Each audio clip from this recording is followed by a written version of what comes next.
Alan, Darby, Jacqueline, Martinez. This is the Buyer's Boardroom. Learn the most about who you are today and where you want to be after.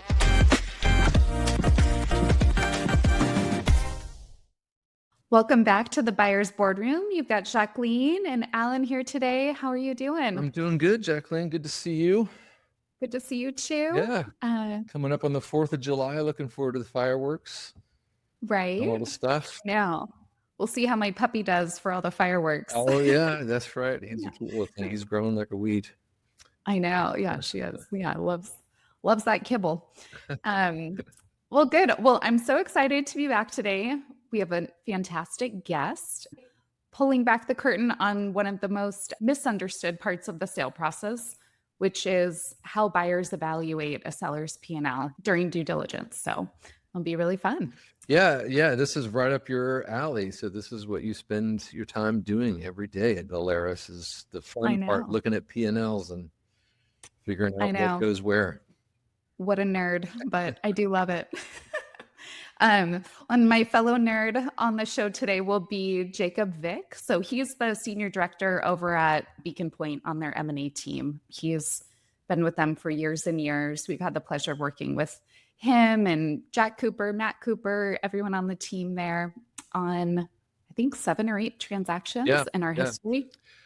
And this is great for Jacob, because one of the things that, we've always, you and I have appreciated, particularly about Beacon Pointe in this case, and is the degree of transparency we get to see in how they treat the P&L. And that's sort of the thing, for most business owners. To them, their P&L hopefully is pretty straightforward. Sometimes it might be a bit of a mess, depending on how good their books and records are, but it's a pretty straightforward thing. It shows revenue, expenses, profit. But when they enter into a sales process, the buyer is going to look at their P&L differently, and so we're going to talk all about that, sort of the point of today's show. But what I've always liked about Jacob and their team is you get to see basically all of the changes and the adjustments and their rationale behind it. Whereas and I would say the majority of the industry, you don't see that. You just, the buyers do that behind the scenes, but you're not really seeing any of the adjustments. And they take different positions on it. Like I would say Beacon Pointe, not to put words in their mouth, but they want their prospective partners to see those adjustments and how they're thinking about it. I think a lot of buyers think, what's the point of going through all the detail behind it? The EBITDA number is going to be the EBITDA number, so why go through the drill of showing them all the tweaks and changes? But that is one of the challenges that I think sellers rather have, is just understanding how the buyers are looking at their P&L and what things are they thinking or contemplating about doing to the P&L that ultimately results in a valuation. That's right. So we're going to explore that process today. Like, what assumptions are they making? How are they analyzing it? All those fun facts about the data. Right. Yeah. Because, you think about any small business, there's some amount of expenses in there that if you didn't have any, kind of personal types of expenses, you buy a car through the business, you have a club that of course you host clients at, but it's a blend of business and personal. Like if you weren't doing any of those things, you would be the only person, right? So it's very common. It's in the whole exercise is to go through and really normalize out, okay, what's really related to the business that would continue in the new world, but which of those add backs are accepted or required versus ones that would be challenged. And so we'll get into all of that. And ultimately at the end of the day, it's like what profit margins are healthy for a thriving business that will be able to grow for years to come and not strip down to maximize valuation. Yeah. And you make a couple really good points. And for all the potential sellers that are listening, we get it. Like, you're a business owner, entrepreneur, and you're managing the P&L and you're managing it likely in no small part to mitigate taxes, Right. And so it's these businesses are, cash flow heavy types of enterprises. And so anything that hits your personal tax situation is likely going to be receiving ordinary income tax treatment. And so therefore it's very normal for you to want to reduce that. And the way you reduce that is through running things through your business that might not necessarily be necessary to the business. So it could be perks, it could be auto expenses, it could be, these vacations / business trips, that you're taking. And so the thing that we want you to know is don't feel weird, don't feel bad about that. That's normal, but when you get ready to go sell your business, your mindset changes. Right now, you want to maximize the profit, because those very profits are what your business is going to be valued on. And so this is the process of just, we call it recasting the P&L. You could otherwise say adjusting the P&L to remove those things that aren't necessary for the business to maximize your EBITDA number. But, we have to take into account there's a real business to run. And would you say, I would think that the buyers want to make sure that you're not doing anything that's going to materially impair the business, or particularly like strip something out of the P&L that would be necessary for you not only to continue the business, but grow the business. And so that's sort of what they're looking for. So I'm thinking about a client we had closed a while ago, but he was thinking about how all of his technology and everything today would change, right? And that's true. But his thought was that we can just zero out all of those expenses of his current costs and let all of that drop to EBITDA, because that would happen, kind of missing out the other half of the picture, that the buyer, of course, has their equivalent financial planning softwares. Okay, you were on Money Guide and now you're moving to eMoney and now you're going to be on Orion, and all of those things have costs, and we need to layer those back in. And he, it's like, okay, you didn't realize that that's going to happen. That's fine. But I think there's a certain level of tact here, to your point about like having a thriving business after the close. Of course, we have to be able to do financial planning. Of course, we have to do portfolio accounting, and being so focused and like explicit about your desire to just maximize EBITDA and like increase the valuation. It's like not really received well, So yeah, I think like, of course, everyone wants more EBITDA. I think both sides are aligned on that, but there's like a tipping point where there's just not enough operating expense to like support a growing business. And so like finding middle ground together. Well, just before this podcast that we're doing, I was talking to one of our clients and we were discussing this very thing, and they were asking about, and I know we're going to kind of get into this, but like what are things that are normal to keep in the P&L versus remove from the P&L? And he said, for example, we have these hockey tickets, and sometimes we take clients to them, sometimes we go to them ourselves. And I said, well, look, it's one of these things where is it really a business expense, or is this you just running your hockey team's tickets through the P&L, and every once in a while you take a client to it and you call it a business expense? And like whatever the answer is, keep it to yourself. But only does that the buyer would be concerned is like, is that a real marketing thing that you're doing? Like let's look at your growth rates, and if you're telling us a meaningful part of your growth rate annually is coming from your, call it client marketing that you're doing at these hockey games, and let's probably want to keep that in the P&L, Right. But if it's really just an expense that you're just taking as, using as a business expense, as a personal one, then they would probably have no issue with it. So let's, and to your point, everyone understands that we're trying to improve EBITDA. Like the buyers know what we're doing. They just want to make sure that we're not ruining the business as we jack up EBITDA, And so and by the way, that's pitching hilarious here. That's a data point. A lot of sell-side advisors are notorious for trying to strip the P&L bare to drive EBITDA, therefore drive valuation. And so you want to make sure that your advisor is not aggressively stripping your P&L bare, because if they do, that will be a very big red flag to the buyers, and cause them then it'll cause them to scrutinize everything else that you might be doing that frankly would be justifiable. So Well, let's That's let me ask you. I'll play devil's advocate and start asking you some questions since you're the financial okay. brain at Alaris. Um, what do buyers look at first when reviewing your financials? Like, what are some of the things that they immediately go to in I would say like a standard data request, what they're going to ask for early on would be like call it 3 years of P&Ls and balance sheets and then year to date. So if we're well into the current year, then having that available too. Early on, just providing PDFs or Excel versions of the info is fine, but later in due diligence, being ready to give like read-only access to your QuickBooks is going to be expected. I think that freaks a lot of people out, but it really saves you from running like probably hundreds of reports in the way that they want to look at all of the information later on. So, right?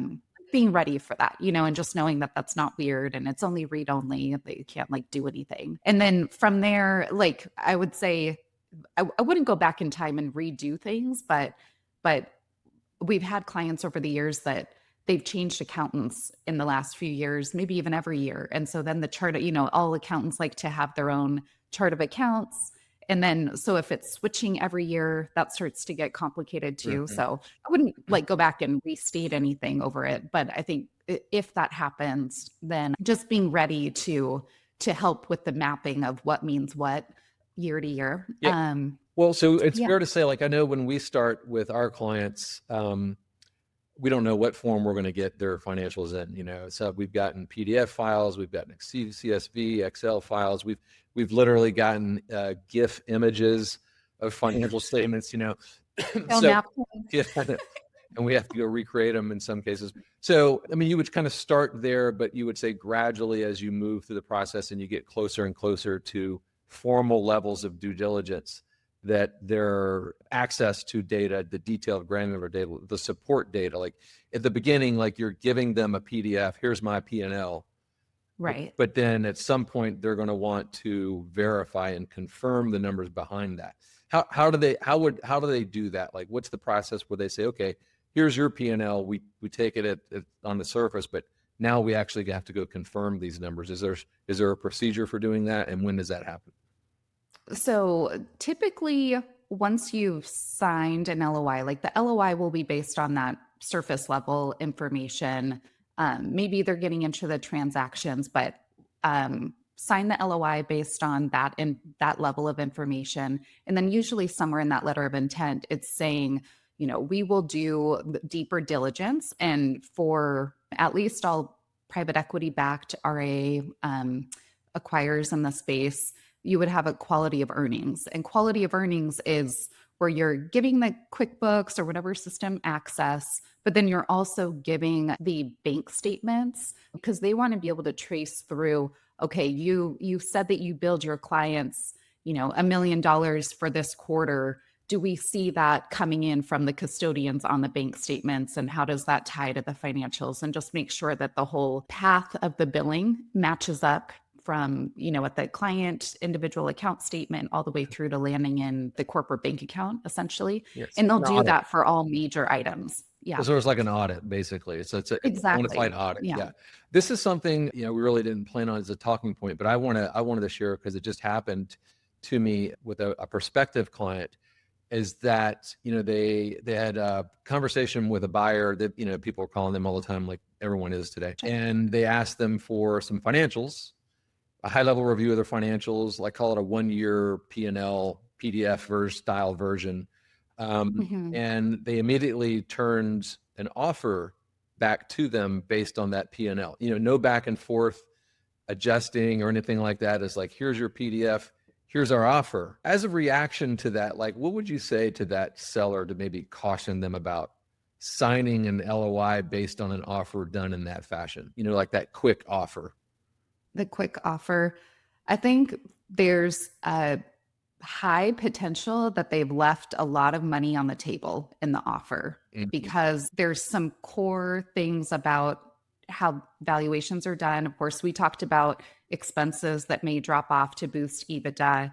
Also, I would say the norm is to look at a run rate of like the current billing level. Markets have been with some minor blips over the years, just in a bull run for the last, 14 years or something. So it's like you want to always take that run rate level of revenue as well. So look, if you're saying that they were looking at 12 months of revenue, there's going to be some pickup there, all things equal, just with what the markets have done for them.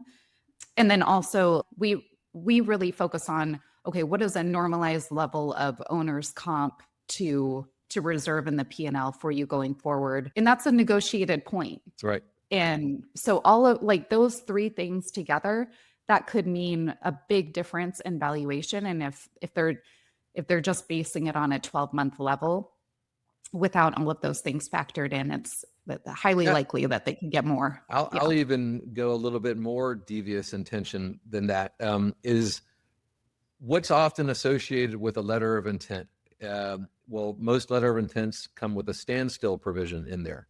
Right. And nothing wrong with a standstill. It's a very common piece of language. But when it's like, when do you sign the standstill? When they're putting an offer early, clearly without doing significant diligence to verify the data behind which they're making the offer, that tells me that we all know they're going to do it. They're going to get to that point of really deep dive diligence. But when they make the early offer that has the standstill, what they're attempting to do is eliminate the market by that, Right. with that language in their LOI. What everyone listening should understand that to mean is the standstill means that once you sign that letter of intent for a period of time, typically 60, 90 days, you stand down any other conversation you're having with anybody.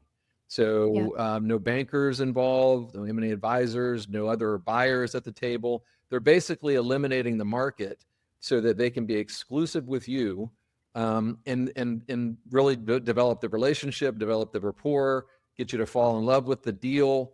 But then don't be surprised that when they get really in the weeds of your financials and they start doing what every buyer will ultimately do, that value gets adjusted, and often it's not adjusted in your favor, but they're basically betting, well, we've already got, they're so far, it's like they're 8 months pregnant, so they're not going to leave now, and so that's, I would just caution anybody as a seller who gave a buyer a very preliminary data set of financials and they got a quick offer on the table. I would encourage you not to consider signing that. You might want to explore either diligence with that buyer so that they know the numbers that they derive that valuation is actually accurate, but without having that standstill provision in it. So little anecdotal sidebar to the podcast today. Okay. So we know, so they're going to look like easily, they're going to start with your financials. So you at 12 months at least, but probably 3 years of your P&L. Anything else that you see common in terms of what they request at this time? If we're just talking about financials, that probably covers it. But of course, the biggest expense in these businesses is understanding the team's makeup today. Who's on the team today? What other benefits are they receiving that may not continue in the new world? Like often there's, 401k and a profit sharing and this and that. And so the buyer will want to go through and say, okay, on our benefit system, everyone's at a 3% 401k match. So we'll want to, like the kind of the golden rule in all of these deals is that no team member goes backwards, but the makeup of how their compensation looks will likely be different because there's just, different benefits programs at different firms. So when you're joining, they'll look at, and likely it ends in increasing salaries for team members if certain benefits just need to go away with joining the new firm. Another big one I would say, because it is fairly common that RIA owners also own their building where they have their office space. And so, for example, we'll do a market analysis to inform what would be like a market level rent. It's common that there isn't like a formal lease in place between the owner's landlord entity and the RIA entity. So not that we would put one together, but we would want to have a reasonable office lease amount in the P&L if it's not a third party lease. And then, of course, looking at all of the like vendor expenses too. Let me clarify something. So we know the progression of working to a close ultimately. There's this initial set of data where it's really sufficient data to make like a projection of valuation, an estimate of valuation, et cetera. But then, and I think you want to have well, we're biased, but we do this for a living. You want very detailed analysis to make sure that that projection of valuation is accurate. But then there's a trigger point, like once that's done, then there's going to be a letter of intent signed. Okay. And the letter of intent is based on those hopefully detailed projections with understanding of a large degree of the detail behind your financials.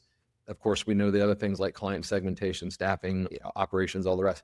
But once that letter of intent signed, then they're going to kick into official diligence. That's when you mentioned the quality of earnings. That's when they're going to start actually looking at your vendor contracts, lease agreements, things like that. Is that what you're saying? We're like in that post LOI phase of like really serious scrutiny. Yeah. I mean, the last thing I want is for someone to sign an LOI and for their EBITDA to decrease in quality of earnings. That would be like my nightmare, So we try to do a lot of that, look at which vendors would reasonably continue or not early on to kind of limit any surprises for folks. I think in the example of, maybe someone who doesn't hire an M&A advisor, they rush into an LOI with limited information being provided, like that could be an area where the deep look at all vendors isn't happening pre-LOI. That would happen post. It will happen at some point. So it's just, and kind of get to the same answer in the end. Okay. So maybe let's now talk about some of the things that the buyers are looking for, maybe specific areas that they hone in on, or more specifically, like what stands out to buyers. I can think of one area that we constantly are surprised at, or our clients are surprised at, is margin. In the usually scenario that we see is a seller who has very high EBITDA margins. Right. They come into it assuming that's a wonderful thing. And then who wouldn't? Right. High EBITDA margins means you're making a lot of money. I just give you one example, but is that something that they're really looking for? Like let's call it a revenue or expense category level.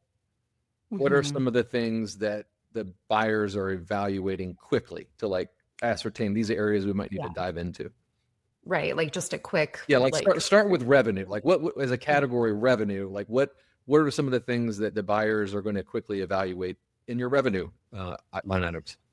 I think understanding the makeup of it, is it all advisory fees, recurring revenue, or is there some complexity to it? Is there a portion of it that's commissionable business, or you registered with a broker dealer? Like what kinds of other revenues do you have?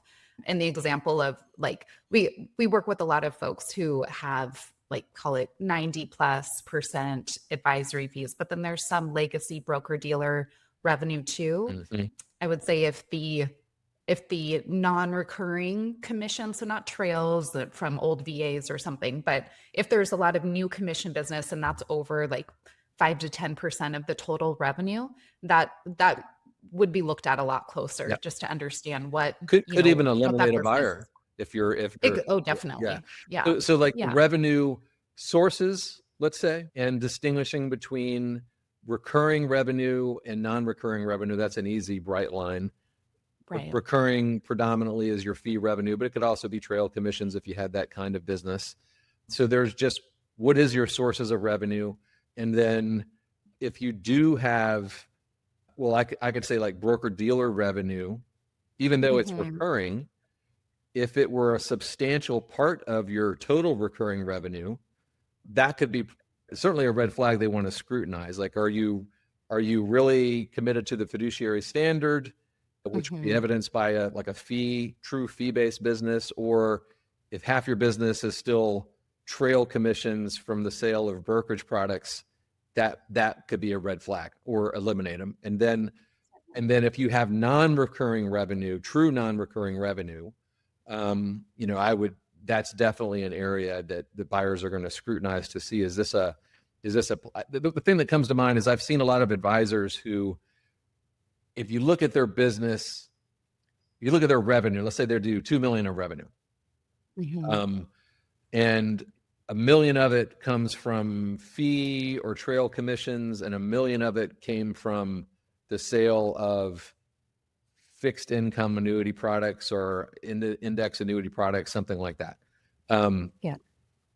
Big red flag, right? I mean, Right. that's someone that they would probably say, this is not really a planning centric, a fee oriented business. There are even those that use those types of products as like fixed income replacements, things like that. That's going to be an area of scrutiny. So revenue quality, revenue mix is definitely an area that they're going to scrutinize. And I would say the type of fee, like if it's a recurring revenue fee, is it a fee on assets? Is it a fee on net worth? Is it a performance-based fee? All of these things could add certainly a layer of complexity to it as well, but that's Right. pretty. Yeah. May not be able to continue with a lot of the buyers that like charging separately for planning. We'll see that a lot where just, to get the relationship going with the client before you're managing the assets, charging separately for planning and then, and then converting them over time. That's, common that we see a lot, but also like brings some complexity to how that could continue. And it might be a service model change after Sure. the close. So the punchline is recurring revenue, good, non-recurring revenue, not as good, not necessarily bad, but just like recurring revenue is dominant. Mm-hmm. And if you have non-recurring revenue, that's okay. It's just like if it starts to get more than 5-10%, they're going to look at it pretty scrutinous, and then it might eliminate buyers that would say we're not comfortable with that amount in non-recurring. Doesn't mean that you can't transact. It just means we have to have buyers that are more comfortable with those lines of business. Right. Okay, moving into the expenses. So let's start with just margin here, like operating expense as a percentage of total revenue. Are there any normative ranges that you would see? And what, first of all, what is in operating expenses? Start there, and then maybe what is a normative percentage of revenue for operating expenses, a general category? So operating expenses, I would define as payroll for the team, not necessarily the advisors. So the team, the service team, client service folks, marketing, rent, of course, is probably the second biggest one in this category. Office supplies, travel, entertainment related to client things, of course. So looking through that carefully. And then overall, from a percentage of revenue standpoint, I would say around 20% or so, maybe, 20 to 30% would be these operating expenses. And then the next step being owner's comp. A question before you go into owner's comp. So you said staff, not advisor expenses. Did you mean like non-owner advisors or just owner advisors? I mean, I guess probably like not like non-advisors, or it could be like non-owner advisors if they're more of like a support level. So say I'm an advisor on the team. I have a base salary and maybe some variable comp, but I'm not an owner yet. Would I be in the OpEx category? You probably, you would. So it would be all expenses associated with the business with the exception of the owners. So to your point, you're left with staff, which I would include the non-owner advisors then in that staff category. Rent, technology, vendor expenses, custodial fees, all this marketing, all the stuff that's not owner's comp. So that, and so somewhere around 20-30% is somewhat normal for that bucket as a percentage of revenue. Okay, great. All right. Sorry to interrupt you. So then after operating expenses, then you were talking, I think, about owners. I think this is where it can get murky depending on the makeup of the team, but like overall advisor compensation. So they're usually mostly the owners, but there could be some non-owner advisors, but looking at all of the advisors on the team too, as another benchmark to say, okay, is the compensation reserved for all advisors servicing the business at least like 20% of revenue, I would say. So you have 20 to 30% of other operating expenses, 20% of owner's comp. Depending on the makeup, there could be non-owner advisors in the other bucket, that we would look at too. But the majority that we see is owners. Like when you're pulling this figure. So and you said around 20%. So that's actually a really good point to stop on. So if you follow this math progression, you've got your revenue segregated from recurring to non-recurring. It is what it is, right? And then you reduce operating expenses, all costs associated with the business, with the exception of the owners. So that's all so call it 25, 30% of total revenue. So if your revenue is $1 million, you would expect around 200 to 300,000 in operating expenses to support the $1 million in revenue. So now we're left with, call it 700,000 if operating expenses were 300. So $700,000 of gross profits. They also call that earnings before owner's compensation, or EBOC is the first, I guess, M&A acronym here. And then you need to take in this owner's comp thing. And so you said owner's comp normally around 20%. And that's like would you say that's like a rule of thumb? I see that as like there's always this tension, it's like what the owners, they have this $700,000 in this scenario that they need to meet their living expenses, right? So there's that reality, like how much do you need to pay your bills, and go on vacation still as a normal person. But the buyers also want you to keep a certain amount in there that they call replacement cost. And that's, I think, right on that 20% line, because don't you see, I see this sometimes where you have an owner, he's a great financial advisor for his clients, but they're also a great financial advisor for themselves. And so they've eaten their own cooking so far. So they've developed a nice personal net worth. And let's say in my scenario of that $1 million firm that had $300,000 of expenses, there's $700,000 of gross profits. What if I told you, well, Jacqueline, I don't need any of that money. Let's just sell it all. Let's if I had a nickel. That's right. Yeah. Yeah. I mean, it would be a great valuation if all of that could drop. But then, you personally may be fine with that because you're getting the valuation and you've planned for this and all the things, but the replacement cost aspect, when you are ready to move on, need to be able to hire someone in to maintain and grow that revenue. And that's not free. So therefore, we have to reserve something, and it's a negotiated point. That's right. It's like okay, great. Imagine the buyer in this scenario. In my scenario, there's 700,000 of EBOC or gross profits, and you're telling me I don't need any of that. And so monetize the whole 700,000. Give me a multiple on that 700,000. Well, what does that say to the buyer? Like, it's like, are you going to show up to work the day after I write you this check? Right. You're going to show up for free for, 5 to 10 years. Yeah, likely not. I know that I would, even if I had great intentions, like, what, that beach sounds pretty good.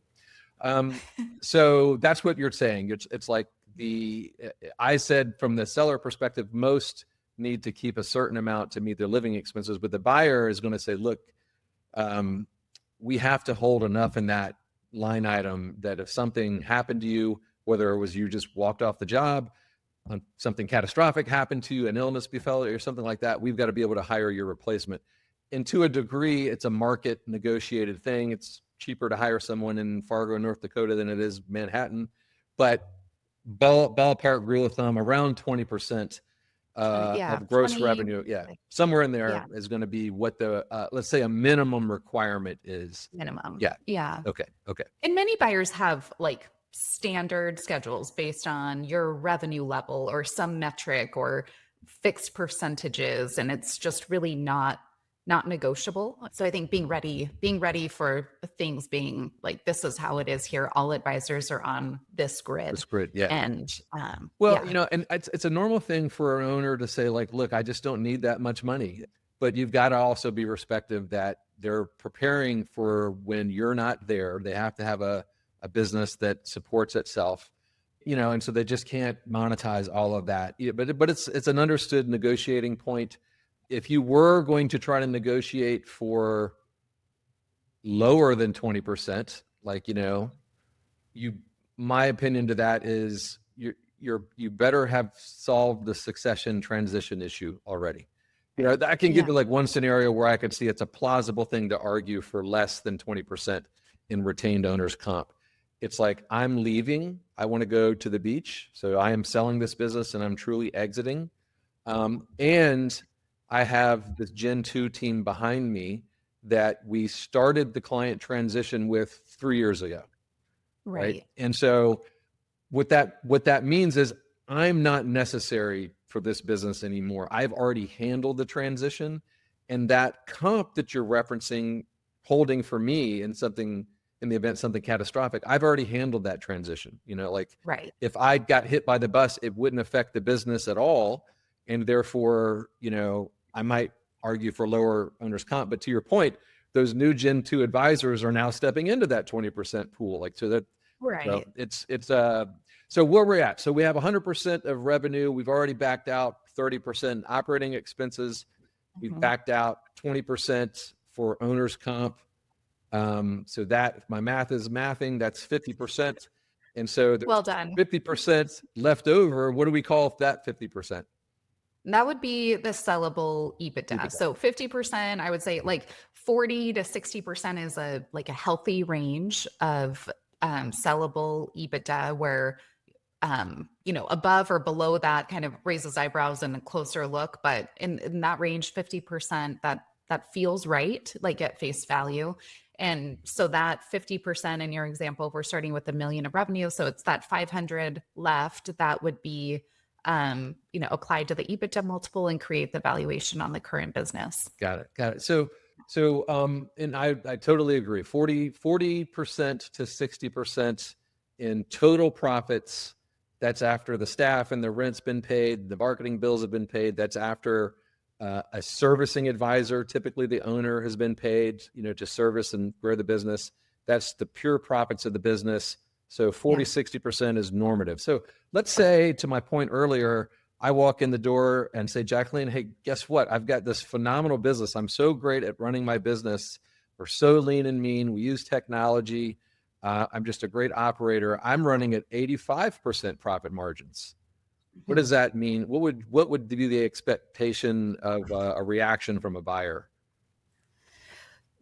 Yeah, well, I feel like when we've heard that, they're not factoring in that owner's comp, so maybe 15% is like their operating expense level, but yeah, in your example, they're really using technology. Yeah. They just have a bunch of Claude agents doing everything.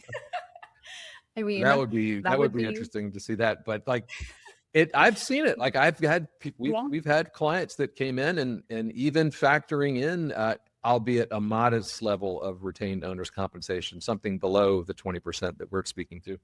Right. They are dropping 70, 80% to the bottom line. I literally had a firm that I spoke to recently, and they were dropping 90% to net income or EBITDA, and it was because they're very simplistic client experience, that pretty much an asset management related service, and didn't need a lot of staff, they had really cheap rent, and their clients were abroad. It was a very unique situation. But even in that scenario, to me, the buyer here is, well, you're a lifestyle business. You're stripping all the money out. And when I say stripping, I don't mean that negatively. Congratulations, you've been making a lot of money off the business. But what the buyers, well, let's put it this way.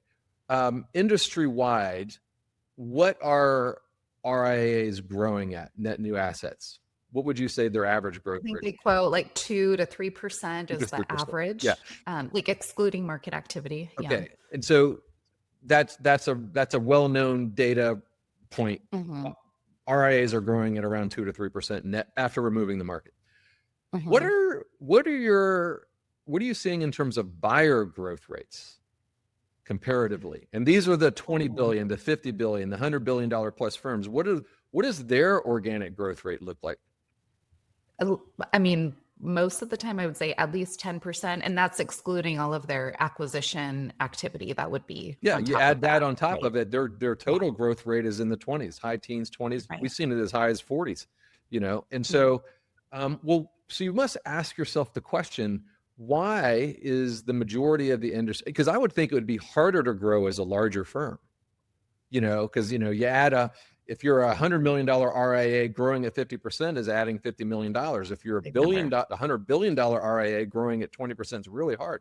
So why is it? You have to ask yourself, why are the large RIAs? I think I saw a Schwab report that it's like 85% of all the growth is in the size of firm at like 10 billion and up. There's a Mhm. shocking number to me, but it tells Mhm. me they're investing in their firm for future growth. They're investing in people, Right. they're investing in tech, they're investing in other infrastructure and resources. And so I just want the seller listening to this to understand, like, that's what the buyer hears when you come in and saying, I'm running at 80% EBITDA margins. They're looking at their own business and they're running at 30% EBITDA margins. And you go, Right. well, they're not as profitable as I am. How dumb are they? You know, Right. and they're saying, well, we're growing at 30% a year and you're only growing at 2, and so Right. what's, Yeah, what's that's the this? difference. Wouldn't find a high margin and growing very fast too. I think that would be very unlikely. And well, we see it all the time. When I just know, I like, whenever they say I'm running at 75% EBITDA margins, like, I can guess your growth rate right now. It's probably Mhm. flat to maybe even negative, Mhm. because you're not spending any money in investing. So that's that. So, okay. So 40 to 60% EBITDA margins, normal, not going to really raise a red flag. But that you're getting to those numbers because your operating margins are in that 25-30% range and your owner's comp is sufficient and so forth. Okay. So those are all Yeah. really good ranges, for people to sort of know. If you're in those ranges, you sort of look normal, Mhm. there could be things that we would want to evaluate further, but like, if you are outside of those ranges, that's just going to cause a buyer to really want to evaluate it and look. And on the EBITDA margins, if you're one of those firms that, well, here's another one. Let me just bring this as another pet peeve of mine. Not really so bad, but it's the firm that tells me, what would you say is a buyer reaction to this? Our EBITDA margins are depressed right now, but that's because we've been investing in our people. We've been Mhm. investing in our technology. We've added staff to handle this growth. And therefore, Alan, I don't want to be penalized for that. If Yeah. I hadn't have made those investments, like, I would have more EBITDA. Like, what would you say to that firm? I would say um like if they haven't really like realized the growth yet, Bingo. that's it's a tricky one. I think you have typically there's a growth earnout where that growth that you're expecting to like kind of adjust into with the new team members, that you could be able to get more valuation from there, but it's going to be a depressed valuation because Yeah. you've done this before the growth is there. So my first question to someone who would say that is like, when did you make that investment in your infrastructure? Oh, Yeah. we hired these people like 3 years ago. I'm like, okay. Well, What are then they doing all day? Yeah. exactly. You would Yeah. say, like, well, you would expect it. I get it. Like, you hired them and you needed a year to train them. So maybe growth suffered during that period, but it's like Yeah. nothing happened after that. So, I mean, I'm not trying to insult anybody, but like, if you made substantial investments in pick something, people, tech, new office location, whatever it was, marketing, Yeah. and you've been doing that for a period of time, a substantial period of time, and you have not received the incremental revenue lift, well, then don't expect a buyer to pay you for that. To Right. like, pay Yeah. you in anticipation for the growth that you yourself haven't achieved. Right. Which you should probably, and I know this is a sensitive thing, particularly with staff, but you should probably think about right sizing some of those investments that didn't produce the results that you thought. So Yeah. that's an interesting one that they always just like, they've made all these investments and they want to recap. They want the value as if those investments had not been made and EBITDA was where it would have been had they not spent that money on those research. Now, if it's a one-time expenditure, like you spent 100,000 last year in a legal expense or something like that, we can normalize that right out. But if it's an ongoing cost, it's either we got Right. to If keep you it in want them there, to which stay on. depresses, or we got to cut it. Right. So, okay. Yeah. That's good. Let's see. Anything that you would say is a common mistake that sellers make when presenting their financials? Anything like that would come to mind? A mistake. Um, well, as we were touching on the marketing expenses, it's common to want to strip out a lot of marketing expenses for like ideas that didn't manifest into, like, we're talking about adding people for growth, but there's also like the element of trying new things on the marketing front, but fits and starts. You do it, a couple times and it didn't work out. And you want to remove all of the failed ideas and have zero marketing expenses. So I think Yeah. there's some reasonable level there, because a buyer, to your point, they want you to like have a path for growth. So if we zero out marketing in that example for all of these failed ideas, which is fine to not try to do the same thing over again, but we need to have some expense for what the new plan is. So I would say that. I don't know, what did you have on your mind? Well, that was actually the key one that I was thinking. But more from a different angle. It's all the buyers have a marketing department, like a big staffed marketing team. Yeah. And the sellers will say, well, look, I'm spending 5% of my budget on marketing right now, and let's offload that to the buyer's team and pick up that as just a net win to my P&L. And Right. that's usually not how it's going to be perceived. Like, so for example, let's say you were doing event marketing, okay, and it cost you $20,000 an event to put on, the marketing of the event, buying of lists, the event venue, and so forth. Well, some of that cost might be defrayed to the central team, like the logistical part. Maybe your new partner will help you pull the lists and organize the marketing plan around that and that kind of thing. But the actual cost associated with that event will still be allocated to your P&L, Right. So like that's sort of one that I thought of, but Mm-hmm. I don't want to steal Jacob's conversation. I know it was a great interview with him. Let's segue to your interview with Jacob Vick, one of the senior analyst at Beacon Pointe. He's one of the guys. He reminds me of our guy, John Salini, who's not only a super smart, detailed. I won't call him a nerd like you called him a nerd. He's just a smart Well, I guy. can say it.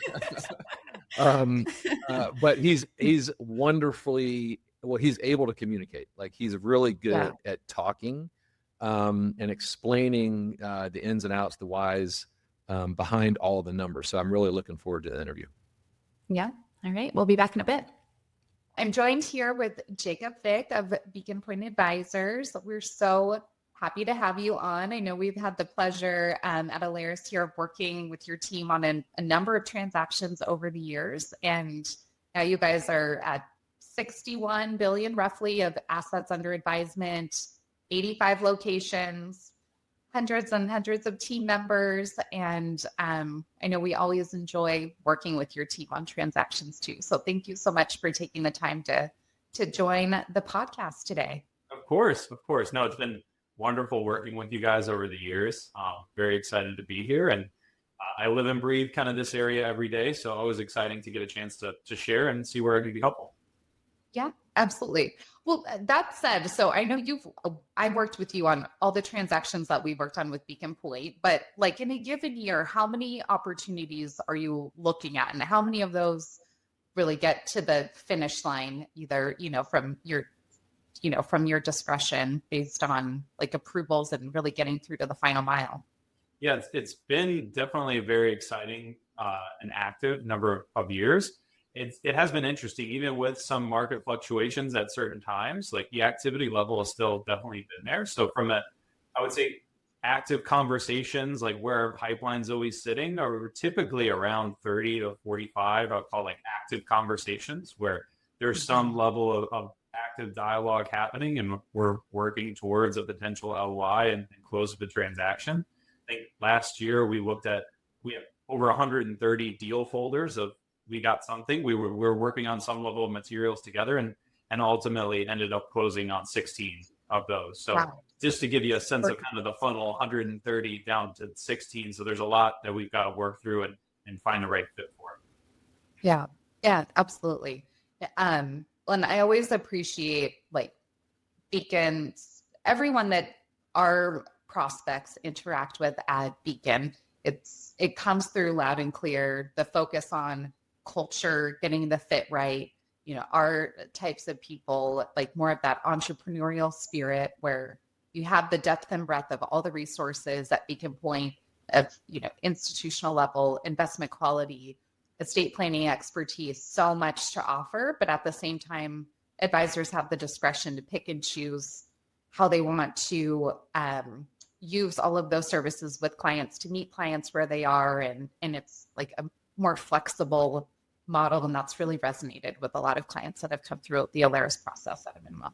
Yeah, we've seen a great connection there for sure. And I think you hit on it right. Like, this is a people business. And so I always like to say, like, well, my job and task is to really understand the numbers and the spreadsheets and what's in the data room and all of those aspects of it. Like, you don't really know much about the business if you don't know the people behind the numbers. So it's always been wonderful to, as part of this process, be very integrated and intertwined between the two. And we're not just kind of in a box, in a silo, just looking at the spreadsheets without the context of the overall conversation. So it's always been helpful. Okay. Perfect. Okay, well, let's jump in. So when you get a new opportunity coming through, from Alaris or otherwise, what are like the first things that you focus on in the P&L or maybe other information that's provided?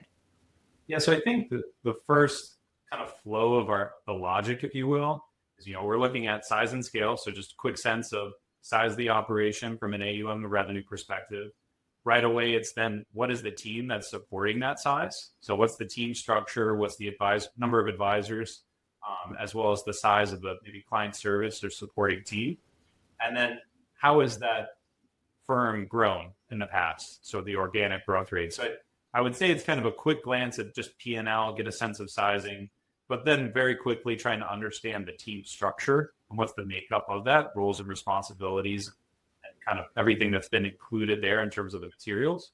And then very quickly also looking at organic growth history. So how have they done in the past? What level of detail we have? We're focused on organic growth net of market. So we want to see what are the asset inflows and outflows from existing clients, new clients, lost clients, to get a sense and a feel for, what have they been going through over the past couple of years? And then that's I guess, a helpful starting point. Okay, I've got some framing to work with, and now let's dive into the details. I know we've talked a lot about the whole net new assets, organic growth calculations on previous episodes, really trying to help educate there, because that comes up again and again, where that's a big driver of the valuations. Like when you think about a range of multiples that would be applicable for a given, size of practice, the ones that will command the higher end of the range have higher growth rates. They've shown historically that they're able to do that, and that there's a path that could reasonably continue to. It's huge. It's one of the biggest needle movers in terms of how we might think about a valuation for a firm. If you have that conviction that they are a faster growing operation, they've got all the proof of it's been done historically, and then we can get comfortable with how that's going to continue and accelerate. That's going to allow us to be more and more confident in the forecast modeling that we have to do to underwrite the deal and ultimately fight for the best valuation for them. Oh, makes sense. Definitely. So I'd be curious to understand. So when it's focusing specifically on the P&L, then profit and loss statements, there's often a lot of, like with these small businesses, a lot of personal expenses, kind of blended in there, or maybe expenses that they don't see continuing. And where I'd love to hear maybe some stories there around like typical things that you tend to challenge adding back as an expense, or what do you think comes up most frequently? Yeah, I think we have all sorts of different channels in terms of how we get the conversation started. So maybe it's helpful too with like some of our direct outreach, we're helping build this P&L with them. So just from a high level perspective, the different components of it is we're trying to build a run rate P&L, right? So we're trying to get the most current snapshot of the business as possible, taking into consideration what are the things that we know would change with a partnership. And so it's really a couple of different categories, but maybe starting with like from a revenue perspective, the first thing we're doing is, this is probably the main area where we're thinking about what is the run rate. So what is the current picture of top line revenues? helpful in our business. It's fairly standardized, right? Most folks are billing quarterly in advance. So you're just taking the most recent billings, maybe stripping out any noise that might be in there. But that's helping you annualize and kind of get a most current picture of the top line revenues. There might be some ancillary stuff to look into a little bit in terms of what's recurring, what's non-recurring, what might be frequently occurring, but not contractually recurring. There's like the little nuances in there, but setting that aside, you kind of have established your run rate at the top line. And then it's really for our business, it's wonderfully simple. People and rent, usually from an expense standpoint, that covers the bulk of it. So you're going into, for the team, we really kind of think about it in 3 buckets. You've got the senior principals and owners, those individuals who've been kind of taking home the bottom line cash flows of the business historically. You've got the G2 advisors who have, maybe they're partial owners, but they're largely getting their economics from their compensation, right? Salary and bonus, essentially. And then you've got the client service and support individuals at the local level. So your office manager, your operations lead. Those are really like the 3 buckets. And the first piece is we're trying to be as least disruptive as possible when it comes to the team. So we want, if they're on the team, we want them to come over. We want them to be at the same compensation level or better. And this should be a very exciting opportunity for them. So the first thing is we're just trying to make sure we've got that right day one compensation for them. And so it's a little bit more confirmatory. Where we see maybe the biggest differences, I guess, historical P&L versus what we're trying to base evaluation off of is when it comes to owner's compensation. So I don't think us at Beacon Pointe are too different from our peers here. Like, we have a variable compensation program for our advisors. So it's a percentage of revenues from the clients that they are servicing and managing that's calculated and paid on a quarterly basis. And so the first step is, what is that percentage payout? What is that percentage that we're using for all of the acquired clients for the valuation? And I think conceptually, it just helps to we think of it as like a pool. So we've got 30 to 35%, say, of revenues for all of the client-facing advisors within the team. And the first thing we're doing is probably just confirming what's the right level for the G2 advisors, for those younger junior advisors, just carrying them over at the same level. And then anything that's kind of left in the pool is what we're just assuming kind of flows to the current owners of the business. And that's just a helpful starting point, because the first piece is you just want to make sure you've got your aggregate pool economics aligned, and then we can always shuffle things around as appropriate for the team. But that's probably the biggest piece that's a little different. For those that are maybe a little unfamiliar with kind of this portion of the process, is we want to make sure that we've got the right amount of, call it, comp in the system to support what are those roles and responsibilities that they're going to have on a go-forward basis, knowing that they're not taking home the bottom line, cash flows of the business anymore. It's the W-2 compensation going forward. Right. And I think part of that too, and we get this question a lot, try to educate before offers are coming in, is like setting the expectation, like you're saying, holding 30, 35% of revenue as a compensation pool. That's really standard. So while the owner, let's say it's, founder owner that owns the majority of the equity, they might be happy with the purchase price element and think that they don't need any compensation going forward. They're fine, right? Okay, well, that doesn't work, because ultimately at one point, for whatever reason, we may need replacement comp for your successor that's coming in. And this is really kind of the steady state level that the industry is paying around that level.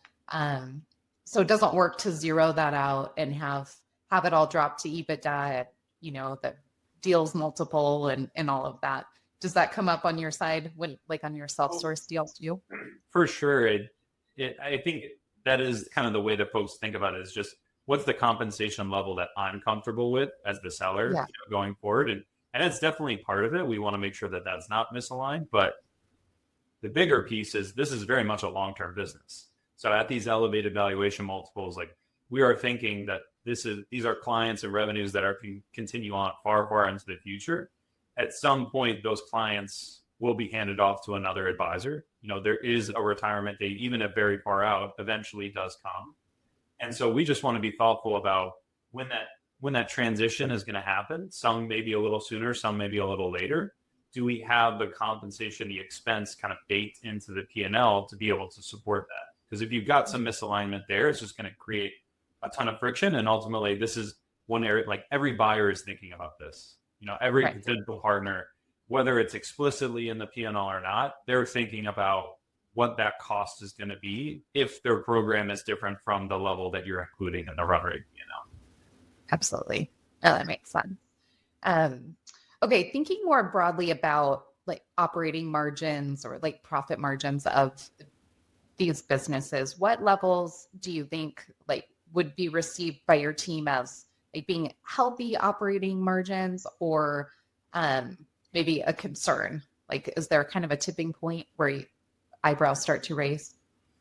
I think we typically see like 30 to 50% operating margins after you include that go forward owner's compensation. Right. That's pretty standard and the average that we see. I would say once it's starting to push past like 60% plus operating margins, that's when you want to dig into the details a little bit. Most likely it's a very just lean team, lean operation, and the advisor feels comfortable with where they're at capacity wise today. But the thought process is, again, this is a long-term business. Every deal and partnership that we've done, we want to grow. We want to expand the team. We want to bring on more clients. So that's really where the margin piece comes into, is if it's too high of a level, it kind of implies that maybe it's not staffed for growth. There's that capacity for growth. And that's what's, I think, more important as we kind of think about like margin level. It's not so much profitability day one, but just the capacity to grow from day one going forward. That makes sense. Definitely. Okay, that's helpful. I like the specificity, like, above. That's kind of where we guide to. Like, if it's coming in above 60%, then kind of just really go back and look at it and make sure that there's enough team members and technology and marketing and, just all the things to have a thriving business going forward. Right. Are there any expense items that you think like tell a story more than others? If they're like really low, for example, are there any where you would say like, okay, I know historically you've only spent X on this, but like going forward, like our average office spends this amount instead? I would say that it's rare that there's too much of a disagreement or friction around that point. Probably the main one would just be getting an understanding of like travel, entertainment, client meals, that kind of category. Very common to see that be at maybe a little bit more of an elevated level than you would anticipate going forward. I think that it tells you a little bit of something. If it's distinctly marketing and advertising, we want to understand what have they been doing there and what's kind of behind it. So that definitely jumps out. And certainly if there's rent or no rent, tells us right away, remote team, or the degree to which they've kind of got an established home base to work with. But I think really the biggest insights, it's not any individual expense line item.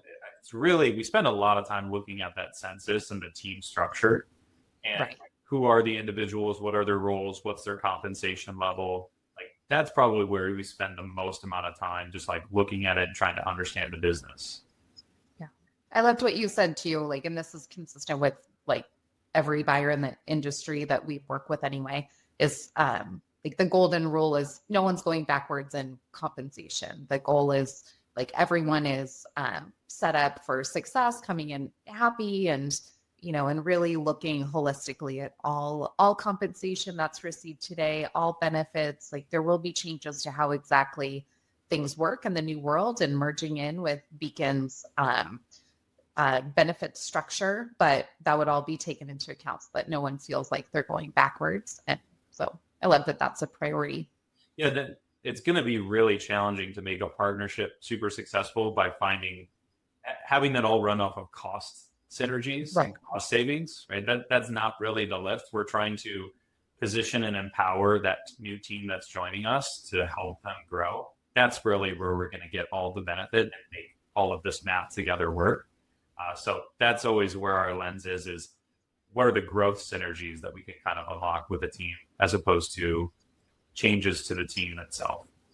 That makes sense. So I know we've talked a lot about like those initial stages of looking at the P&Ls, like with Beacon Pointe and, you know, almost all of the major acquirers, certainly ones that are backed by private equity. There's also that quality of earnings phase too, that comes typically after the letter of intent and digging into that. I'm curious, like, have you seen any instances where a deal may fall apart once that deeper level of diligence occurs, like post LOI?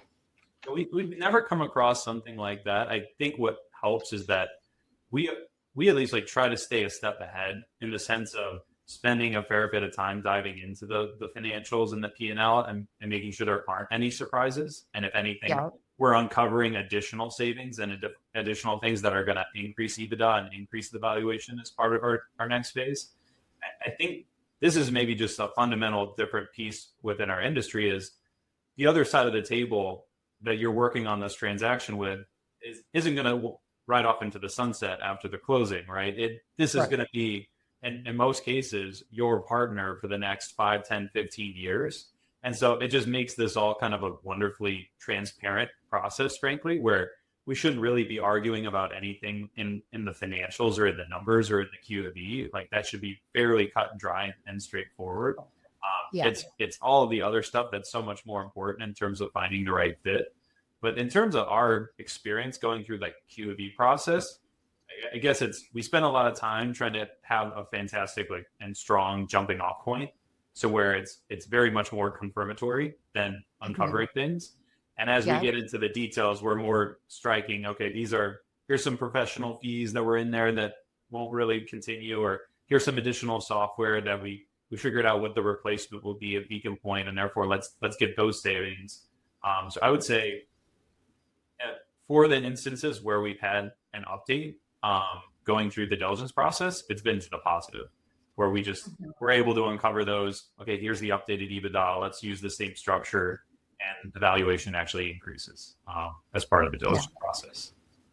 That's been my experience too. As you're saying that, I was thinking, you know, our clients are always very nervous when the QOB starts, right? It's external accountants looking through your books, getting linked up with read-only to your QuickBooks. You know, it feels, it's kind of invasive, you know, and it's like everything, there will be a light shined on everything. And, you know, but it always goes fine. But I always have to hold back of like over promising that the valuation would go up a bit during that process. But it is more often than not, just because of the things you're saying, you know, vendors that we know will go away, you know, maybe with the second look at all of the marketing spend, things, you know, really like walking away from things that don't have the ROI that, you know, that they're expecting, just trying to try new things.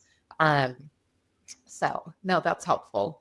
I was thinking about, like, are there any acquisitions you guys have done that like outperformed what you guys were expecting in your like pre-deal diligence, and like maybe what characteristics of those do you like, are there any themes in those practices? I would say the theme that has certainly stood out is it is very, you can't overlook leadership. And so those teams that have really accelerated out the gate, you know, performed above expectations and really embraced it, I think are those that had leaders that were very thoughtful about this partnership. And going back to like, this is a long-term business. So like thinking very long-term and crafting that why as early as possible in the process, not just for their clients, but also for their team and how it changes and improves and enhances their careers and what it can mean for them overall as a group. I think where we've seen a fair bit of difference is like those local leaders, if you will, that really embrace the change. They're excited about the change because of what it's going to mean for their clients and their team, as opposed to enduring the change. That's, Yeah. I think, the slight mindset difference that's made certain groups be a little bit more successful. And so as early as possible that you can craft that why for all of the stakeholders, if you will, and then getting your team involved in the process and the discussion. And there's always some discretion of like who and when and to what degree and what level of detail, but we've really found like sort of earlier the better has been a good default approach, because again, going back to you kind of hit on it, this should be exciting. Like this should be an enhancement and improvement for everyone on the team. So the more that everyone's like completely charged and excited for the change that's coming, the better everyone's kind of positioned and set up. Right. I know. I feel for folks when they want to hold back, for certain reasons and not tell the team, but we really advocate for it as hard as we can, because it is an exciting time. It's not like a hostile takeover, like kind of going back to the Q of E example. It's like, we're just trying to prove out that the goal in this is to prove out that what happened actually happened. And there's certain steps to verify all of that. But it's, once we can check those boxes, it's pretty, then we're moving forward and we're past that stage, and, like kind of no reason to be worried about it.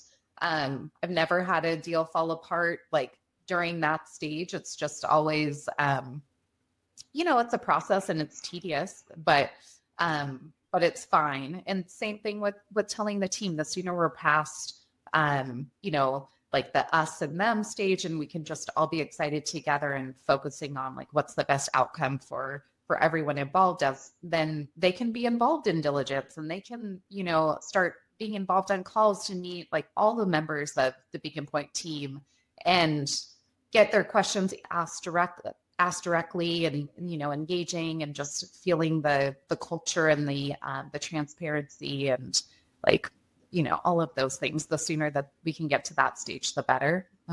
So, yeah.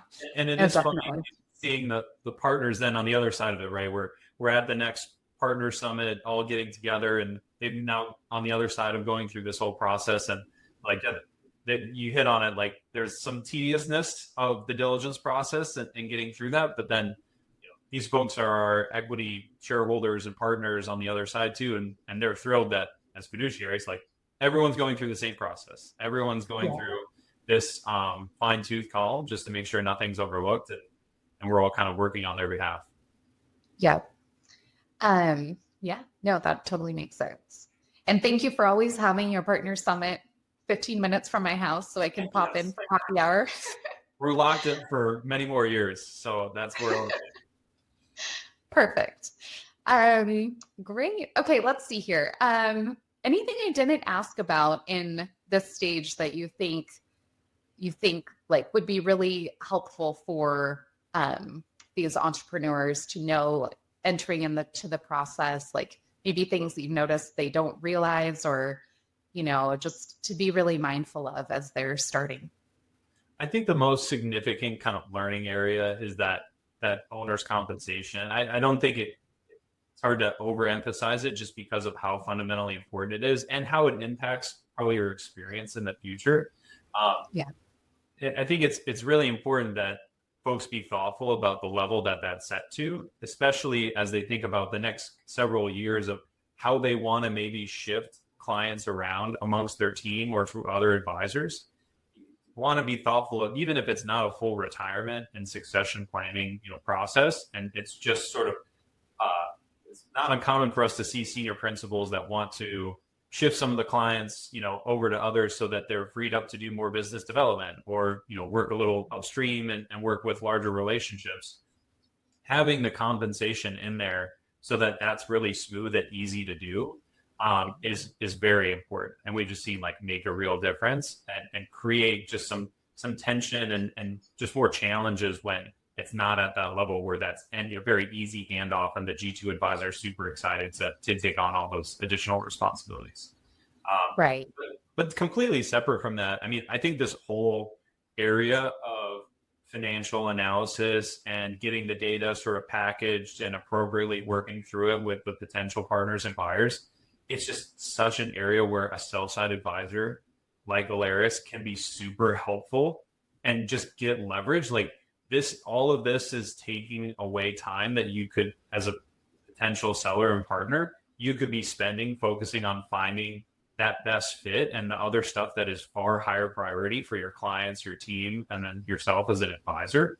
So this is just a really great way of, there's going to be a bunch of time spent to try and get the education on this of doing it yourself and doing it alone.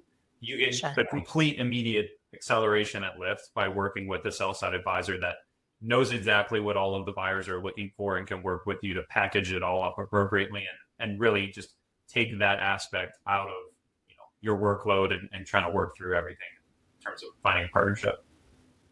Well, I appreciate that. I'll have to send me a Venmo request later. No, but I'm obviously biased to say it, but I know how much work we spend, getting a seller deal ready, as we say, and going through things and just kind of getting ahead of questions that are going to come up and really just helping deliver the full package from the beginning of an introduction to a buyer. What I try to explain is it's like every interaction with the buyer is an assessment of the risk of your business, right? So like you want to have everything together, and have an understanding of your books and everything. And there's been a lot of times over the years when we first start speaking with a prospect, their understanding of the financials, and as we do our full review and all of these steps that we're talking about of certain things that can be added back or not, and all of that, and really unearthing a lot more EBITDA as well. It's a material difference where the seller's expectations were versus after our review where, we think that the market would speak much higher. And, so it's like, you only have one chance to get it right. And so we may as well, just find every bit of EBITDA that's reasonable to have, keeping all of the things in mind of setting up the business for long-term success. So, Yep. Well, I appreciate everything here. Thank you so much for the time, Jacob. Of course. Thank you for having me. Absolutely. Okay. Well, that was an awesome interview with Jacob. So happy he could join us. And it sounds like a lot of the points that we were making really resonated with him too. And that, owner's comp topic is a big one for him that I think he spends a lot of time on their self-source deals working through those. So he's always appreciative of the education that we provide before they come to Beacon Pointe. Yeah. Well, look, the owner's comp, we know you want to maximize your valuation and there's that negotiation point up front, but just know that the buyers, practically their best source of return comes from post-acquisition growth. And so part of that is being properly incentivized. There's the equity component potentially if you took equity in the deal, but the big part of that is that owner's comp, like what's motivating you to show up to work every day, and then what incentive is there for you to bring in new revenue. So it's a massively important topic. So this is a great conversation. Like I know P&Ls, this one falls directly under the category of, if you're interested in M&A, this conversation was likely super interesting to you. If you're not interested in M&A, it was great to fall asleep to at night. But it's a big part of our life, specifically it's a big part of your life. And so it's something that you really need to understand how to prepare to present your financials, what the buyers are going to look at, what are the normative ranges, where are the red flags. And it's okay if they exist. It's okay if these things exist, but if we know about them, we will at one, we might have time to correct them or amend any errors. Or if we don't have the time, and we can at least have a good answer and explanation for why things are as they are. So as we went through these things and kind of poked fun at different things and stories we've heard, just know that we think we've seen it all. And tomorrow, as I say that, I'm sure I'll see something new again. But it's all good. From our perspective, just having someone to help talk you through it and understand it and guide you through it will make it much easier to understand and navigate. So awesome show, Jacqueline. Great. We'll see you soon. Okay. Bye.